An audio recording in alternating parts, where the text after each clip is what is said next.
Welcome to the Marvelous Middle Age Podcast, where we are building a community of people who are in the midst of midlife, sharing our stories and learning from each other along the way. Each week, I'll have a guest join me to discuss a topic that impacts our lives and touches on some aspect of midlife. We'll discuss relationships, transitions, health and well-being, parenting, careers, and more. My goal is to encourage and support you and help you thrive as you navigate this adventure of midlife. Join me here each week for the Marvelous Middle Age Podcast.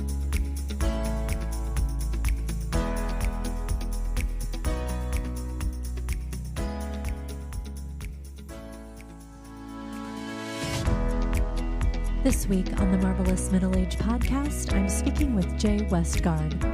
Jai is a holistic healer who supports women to restore health while experiencing trauma, transitions, and transformations. She is a Reiki master teacher, akashic reader, and a somatic experiencing practitioner intermediate student. In this episode, we discussed how Jai is navigating a challenging personal situation while continuing to hold groups, serve her clients well, and reimagining her future plans. She talks about how important it is to recognize emotions, trusting you can get to the other side and pursue your calling. If you would like to work with Jai, be sure to visit the show notes for how you can connect with her. In this episode, we briefly discuss domestic abuse, so please take care in listening.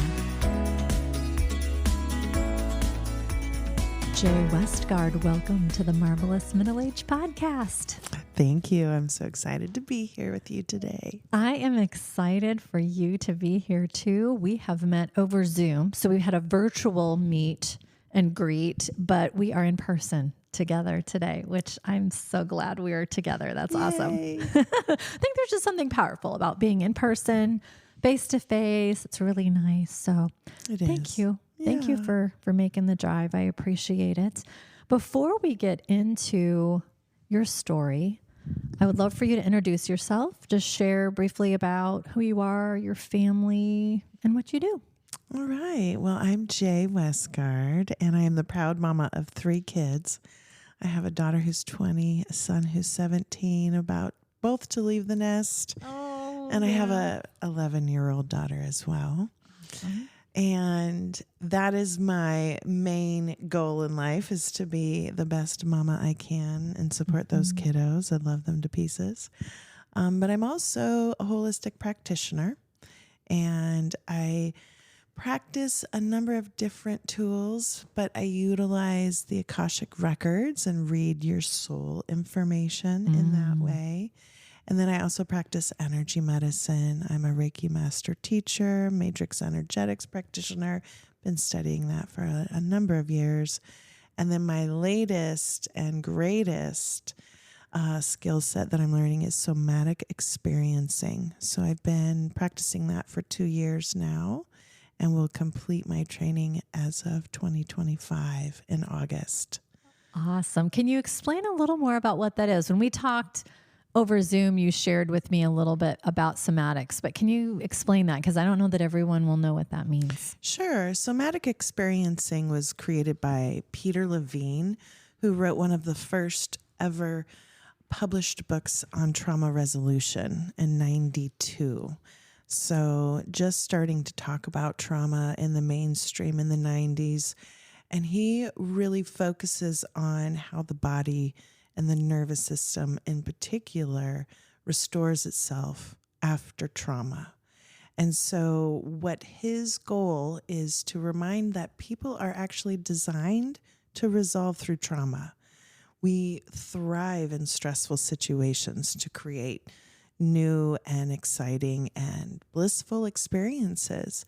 However, we often get stuck in the resolving of it because we do not attend to the body and what the body needs in order to heal. We heal through the mind and, you know, and our emotion, but we forget sometimes that we have a body. You know, I've had people in my life tell me that have been through something traumatic that, especially around the anniversary of when the thing happened, or something will happen and they won't even think of what happened, but something in their body they'll get a stomach ache, or something will hurt or ache in their body. And they're like, wow, why is my back hurting all of a sudden? Or, ooh, why am I having GI, digestive issues right now? And normally they don't have that, or, things like that. And then they'll say, oh yeah, this is when so-and-so passed away, or this happened to me, or that happened to me. And it's like their body's reminding them. So would that be an example of a situation where someone could maybe benefit from doing somatics work on how to heal their physical body? Absolutely. Okay. So, absolutely. Yeah. Okay. We do attend to a lot of physical symptoms that resolve themselves while we're attending to working somatically. So we don't focus per se on the symptom, but we focus on the nervous system. Oh, okay. And so where are you stuck in your nervous system? Fight, right. Can't say it. Fight, flight, or freeze. Yeah. And we get stuck in loops. So if we are in a situation, we have an organized response to that. Like, someone, pissed me off on the road. And so my response is to fight or, many other examples of that. Right. Yep. That's a really good example. Yeah, absolutely. Interesting. I love that. And I love that even with all your other skill set background, you are continuing to explore this aspect. And I'm guessing, and I want to talk about the work that you do with your clients, that this will be just another incredible tool that you'll have to share with your clients as you become more, trained and finish your training, your formal training, and using it with clients and things like that. So that's awesome. Yeah, it fits into what I do. I call it kind of the aha path. So, when we have our aha moments, it's a whole body knowing. There's a shift or a transition that we can own in a way that we may have just known about it before, and breaking that down into awareness, healing, and action. And that's how I believe we get to those moments of aha. They don't just happen. There's a lot of work that we put into them before they actually arrive fully. Yeah. And so the awareness is like the akashic reading. So it's reading and understanding what it is you're needing. What's your story? What's going on? What's stuck inside of you that you may not even be aware that's happening? Right. Yeah. And then the healing is the energy piece for me in particular. The way I practice, that's my mainstay. And that's how I like to explain that is your nervous system is an energy channel within your body. And we have an outer energy channel as well. That is our whole being's information. And when we tap into that energetic realm, there's a lot of things that we can reorganize about ourselves that we don't even have to do anything to achieve. And then the last piece, what made me really wanted to pursue this somatics was, what do I do with it? What do I do with these things, and how do I put them into the world in a practical way? And so I like to say that I'm kind of a practical woo-woo practitioner because the last piece is action, and we want to know how to apply these mystical or beautiful experiences into the day-to-day life. Yeah. And that's where somatics really comes in to support. What are the actions? And I don't mean like, if I do this, I will achieve that per se. But it's more about, how do you live your life? What are your lifestyles? Yeah. And how do we shift what we've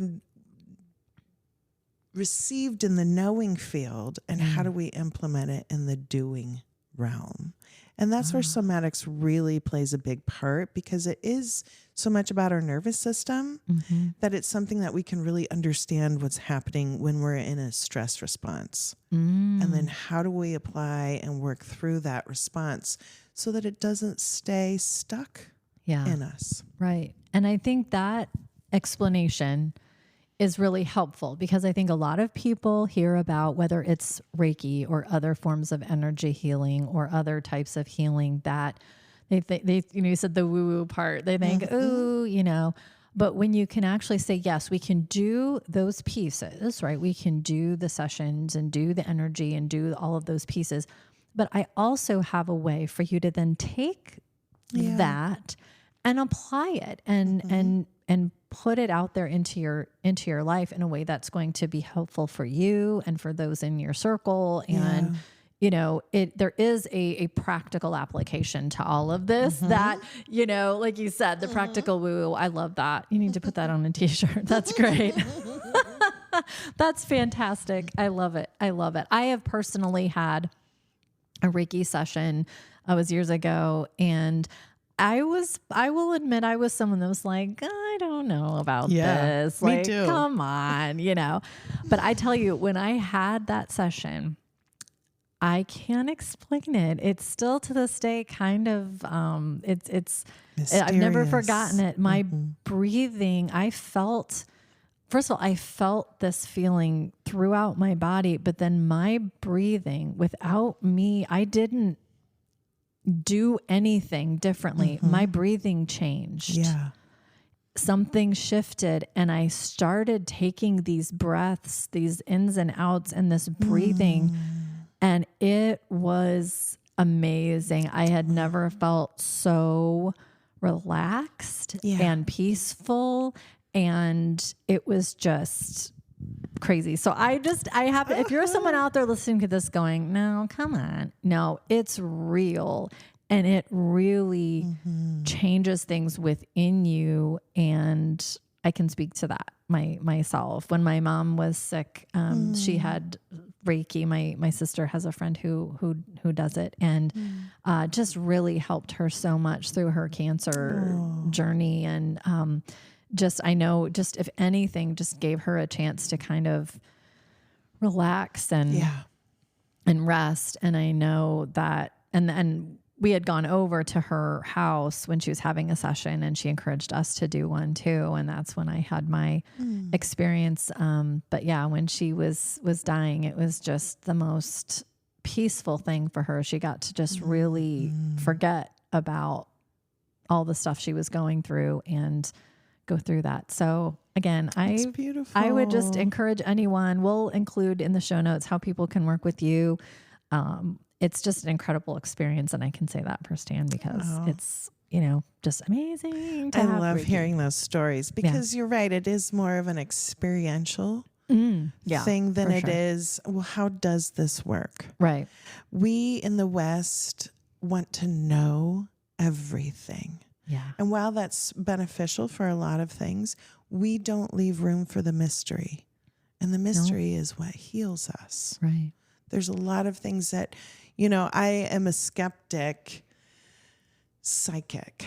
So I don't just assume what is coming to me is, I want to experience it. Right. And I encourage everybody to do that for themselves, not just be told, go do this, that, or the other, and you'll have XYZ result. Right. Because it's different for everybody.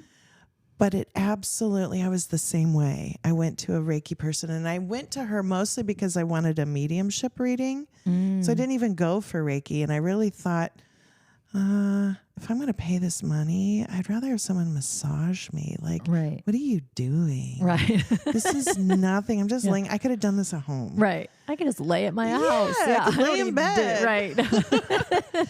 But when I got up and got off the table and went back home, I had so much clear energy going on. Like I felt the clarity and I felt energized, and I was like, I don't know what this is, but I'm going back. Right. Right. And you don't have to know, like, to your point, I love what you said about that, because I think I completely agree. We all want to know why something is, we want to know how it works and this and that. And we want answers. Yeah. We want to be able to point to something and say, that's it. That's the answer. That's the conclusion. And I think there are a lot of things that we will maybe never know and don't need to. Right. And you don't have to.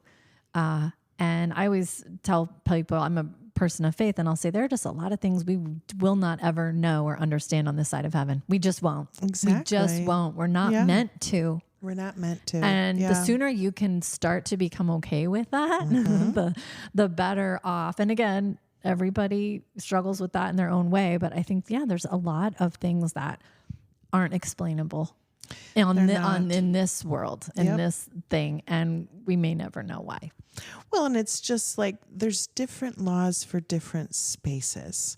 Like in quantum physics, they have a different set of rules than we do in Newtonian physics. And so what applies in certain areas doesn't apply in other areas. And so that's the truth too with how this world works. This is not just it.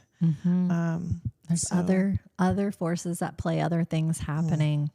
So you have in this season been going through some things personally that, you shared with me that, might stop somebody right in their tracks. And we were talking before we started recording about how it'd just be easy to be like, well, I've been dealt this hand in life and everything is just whatever, or I'm not going to pursue my own dreams or build my own business or work with my own clients, or I'm not going to do, anything. I'm going to wallow, or I'm going to do, whatever. Can you just share with the listeners just briefly kind of about your story and kind of what has propelled you to continue? You've just been moving forward in such a beautiful way. Thanks. What has propelled you to do that, or how that has kind of played out for you in your life? Yeah. Well, speaking of the mystery and the unknown. Right. Where do we start, exactly. right? So at 50, this is where I'm at right now. I really had my life built in a certain way, and I was married, and I have 3 great kids, and I was in school doing my work just part-time since 2011. And I was really moving towards expanding and growing my business because my kids were getting at the age where they didn't need me so much. I homeschooled and stayed home with my kids for a number of years. And then everything changed. Yeah. I had to go through a really hard betrayal and domestic violence situation with the man I was married to for 23 years. We're still actually married, so I'm still going through the divorce, and I'm still dealing with abuse. I've come to land in a pretty good space right now. I'm 1.5 years into this. So some of the things have become my new normal. Yeah. Which is like a whole nother episode, Which is a whole nother episode, yes. But the real piece that has obviously kept me moving is my kids, and what do I want to leave them as a legacy? What do they want to observe? Because life is hard. This is not the first time, not my first rodeo where life has fallen apart. Thankfully, it doesn't happen all the time, but it does visit us in stages and phases in our life. Yeah. And I really believe that they happen to break us open. They happen so that we can really expand and grow in who we are and who we're truly meant to be. Yeah.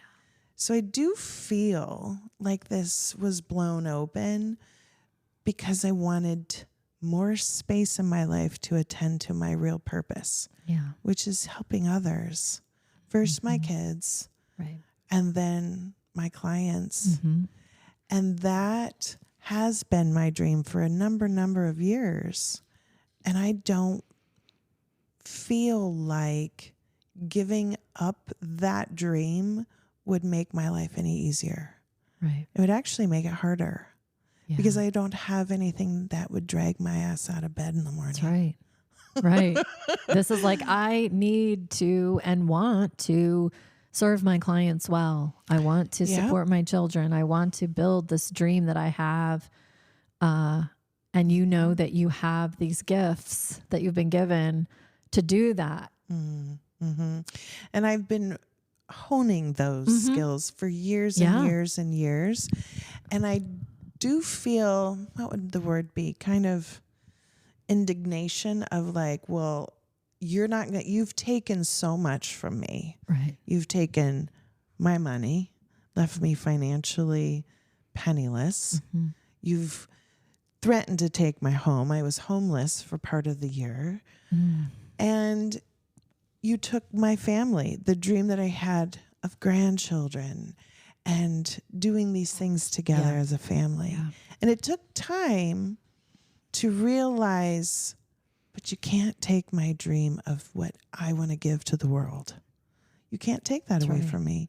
You can take all these other things, but you can't take my relationship with my kids, and you can't take my dreams. Right. And I heard Mel Robbins, yes, she's awesome. She's great. She is so awesome. That podcast really helped me keep my shit together going through a lot of this. Yeah. But she said, you need your dreams most when you're suffering. Yeah. And that really, really stuck with me. And so it has propelled me to stick with the dreams. I have had to scale back my dreams. Adjust, right? Pivot. Right, exactly. But I also think that in some ways has been a service to me, because sometimes I think I dreamed too big that I didn't actually get the steps done to achieve that dream. Sure. And now it is in such a practical way.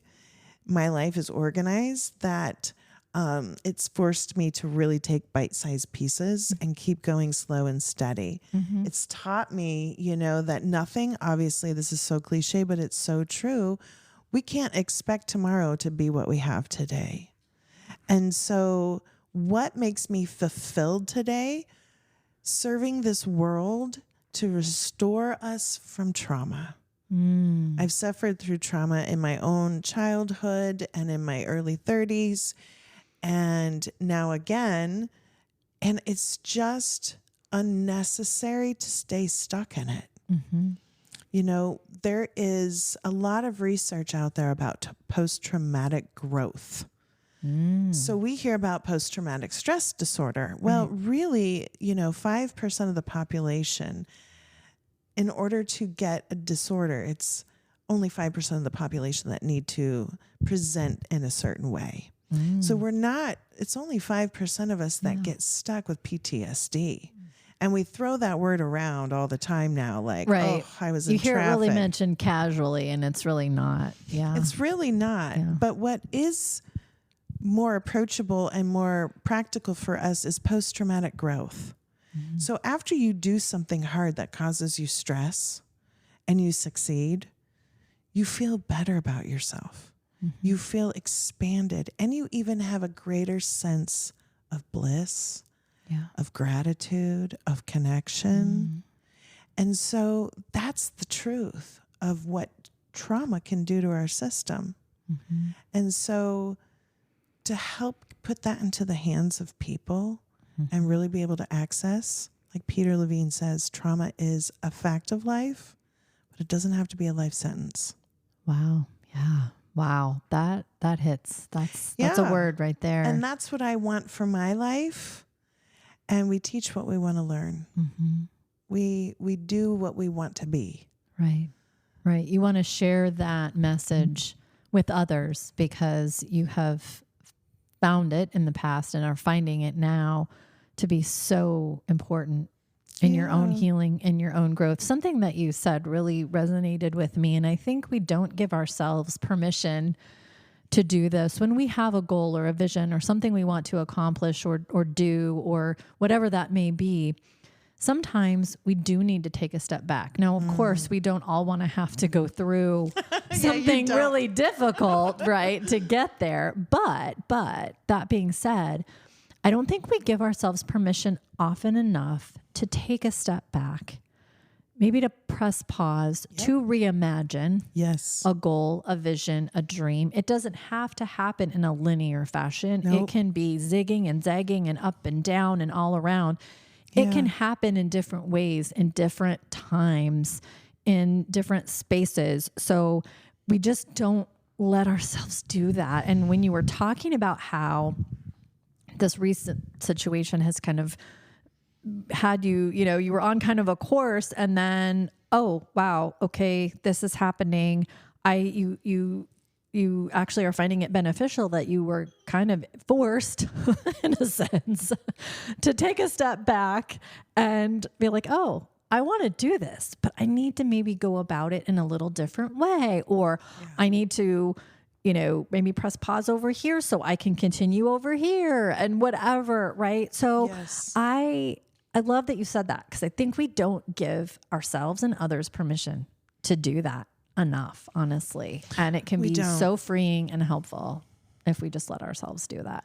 Yeah. Every now and then. I think why we tend to not slow down is because then we're left with ourselves, our thoughts and our emotions, especially the negative ones. If you're going through a really hard time, and it doesn't have to be as drastic as what I went through. It can be any sort of life transformation. Like your kids are moving out of the house. So my kids are moving out next year, my 2 oldest. And so, that's a transformation in and of itself. But if I get real with myself and sit down and start to think, well, what does that mean? Like, I have to grieve. I have to grieve the fact that I'm not a mom in the way that I was, or that my kids don't need me in the same way. Yeah. And in fact, they actually don't want to hang out with me as much. I know what happens at that. So we are so cool to hang out with our kids for a while. And then all of a sudden it's like, we're not the cool ones to hang out with anymore. No, how dare they? I know. It's how dare they? Right? I mean, I've had to feel that too. It is. It's hard. It is hard. I heard it called shitting the nest. So that, you have to not like your child, so you're not as sad that they leave and vice versa. Yeah. But I do think that when we sit and feel our feelings, that's where we get triggered. So the emotional landscape is one of the hardest places to attend to, because we're like, what do we do with emotion? When we go and we talk to mental health therapists, it's really awesome. We can articulate our feelings and explore them and find meaning around our emotions and tools to help manage us and all that. But when we're asked to feel a feeling, that's when we're all like, oh, I got to go do the laundry, or, oh, I got to go do this. Yep. Anything but. Yeah. Anything but feel that feeling. And it took me a number of years to really be okay with feeling my feelings, and practicing it was one of the main focuses of my first apprenticeship was, oh, girl, you got to feel to heal. I was like, no, not me. I don't want to do that. Other people can do that, not me. Yeah. And then the second question is, well, what does that even mean? Because when I feel something, it's so overwhelming. I don't know what to do with that emotion. Yeah. And if we recognize the practice of it, it's if you sit with an emotion and allow it to be, it will naturally resolve itself. Yeah. Like a kid crying because it didn't get X, Y, or Z or whatever. Right. When you just sit with your child, it will naturally move through. They work it out. Yeah. So trusting that you can get to the other side if you feel your feelings. Right. That's when you have a lot of knowing, though, too, of like, oh, wait, this is what I really want. Right. Or this is what I know I should do. Yeah. Oh, there's a lot of power in that, for sure. For sure. Well, I know when we talked before, you had talked about your dream of opening a retreat center someday. What does that look like to you? I'd just love for you to share, like, what does that look like to you, and how do you continue to pursue your dreams and goals related to your work, even through challenging times in life? What does that look like for you? So that is one big dream that I've had to scale back on. Yeah. And really recognize what do I want out of running a retreat center? And really what I want is just to create a third space of gathering and of healing that's intentional. And so what I've had to let go of is what does that space look like? It doesn't really even matter. It's that wherever I go, I can create that. Yeah. And so I've really, because my living situation, I'm fighting to be able to keep my home. My ex is out to take everything. So that particular aspect of the dream, because I have this beautiful piece of property, and that was always the plan. And that piece has been a real big, like, oh, am I going to lose this opportunity? And I've had to scale it back and realize I can still create third spaces because it's what we bring to the space, holding the space. Right. And so for me now, it looks a little different of I'm just going to hold groups. So I'm running 2 different groups.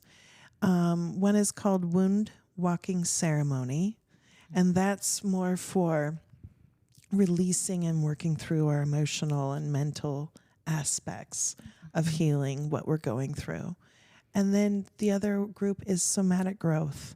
And that's working with the tools of somatic experiencing. And so that's my retreat center right there. Is starting that in my living room. Love it. And not worrying about how clean my space is, but just showing up. Yeah. That's my new motto. I'm not perfect, but I'll show up. That's right. Hey, you know what? And that to me is the most important thing is just showing up wherever that is. It could be in your home. It could be in another outside space. It could be anywhere. That center, that dream of that center doesn't have to be this big, elaborate thing. It can be your living room with a group of people who want to be there, you leading the group, teaching, supporting, whatever that looks like. That's a part of the dream. And if the other opportunity presents itself in the future, like cool, but like it doesn't. I love what you're saying there, because I think, again, so many times we all have these visions of things that we want to do or accomplishments we want. And if it doesn't look or end up exactly like what we wanted or thought, then somehow, that was a failure, or that wasn't a good thing. Yeah. And that isn't the truth. It's not the truth. What the truth is, am I showing up? Am I showing up, authentically myself? And am I using the gifts and talents and serving and doing like with what you're doing with your clients? Am I showing up that way? Because that's the ultimate goal, whether you do it in your living room or someplace else. I love that. And I hope anyone listening who might be in that space where maybe something that you had envisioned isn't exactly working out 100%, because we like to believe that we're in control, right? Oh, we sure do. And so yes, we do. We're not really.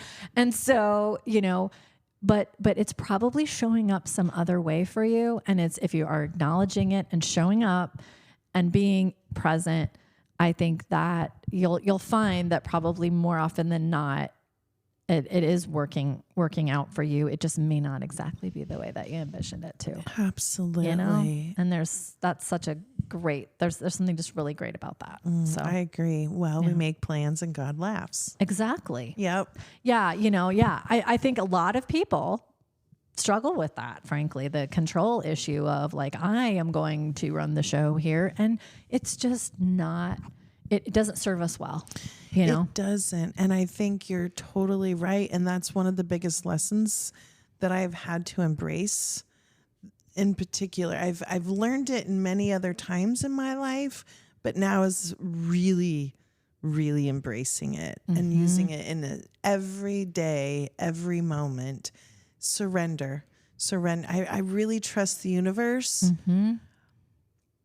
to provide me with what is best for my soul. And while that sounds cliche, because I don't think trauma is something that the universe is wanting me to have to go through, right? Right. It's just part of where we are.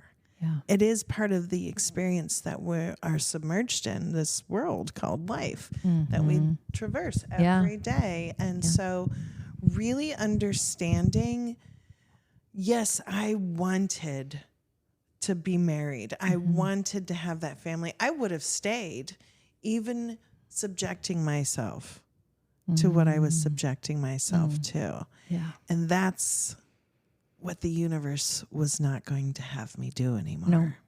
No. And again, like we were talking about, it's acknowledging that I can still have this incredible experience. I can still do the things I would like to do. It may not look exactly like what I thought it was going to look like, but I can still have it. It can still be there in a different form, in a different way, with different people involved. I mean, there's just a whole other way of doing that. And again, that's one of the things I think is so beautiful about your story, is that you have not allowed these circumstances to completely derail you from continuing your practices with your clients and serving your clients and having your groups and the things that you're doing, because it would have been really easy to say, I can't, or this isn't. But again, you've found, and like you said, it was kind of one of the reasons you would get out of bed in the morning with your children, and then these groups and your clients and things that you're doing. If someone would like to work with you, how can they connect with you? Do you have a website? Are you on social media? What's the best way? And I'll put it in the show notes too, so people can connect. So I'm still in transition. Surprise, surprise. I'm rebranding myself because of the schooling that I'm going through and wanting to apply that into what I'm working. So right now I've let socials go. I've let my website go, and you can contact me just on my personal Facebook page. Okay, perfect. In the future, I'll have some more landing spots, but for now, you can just look at my page. It's where I put all my classes and where I'll put all of, thoughts and encouragements and tools, and you can always DM me directly, and we can find a time to work together. That's if awesome. Someone is interested in doing that. That's great. Well, Jai, this has been absolutely incredible. Thank you so much. Just honored that you came on today to share your story, and I'm excited to see what's ahead for you, because it's going to be amazing, and you're already helping so many, but just really proud of you that you've just continued to do this work and further your education and build your dreams and do all these wonderful things. And so thanks for being on. I appreciate it. Oh, well, that's very sweet to say. And I love how you kept coming back to, well, it could have been easy just to let it all go. And you're right. My life would be easier if I gave up in the day-to-day to-dos, but in my soul, it would feel like death. So it's hard, but it's worth it. Absolutely. It is absolutely 100% worth it. It is. So thanks for having me on the show. I appreciate it. If you're enjoying the podcast, please follow the show to make sure the latest episode is on your podcast feed each week. I would greatly appreciate a rating and a 5-star review on the podcast platform you're listening on. It helps others to find the show. If there are topics you'd like me to discuss on the show, please email me at themarvelousmiddleagepodcast@gmail.com or direct message me on Instagram at Nicole Stute. Thank you for listening.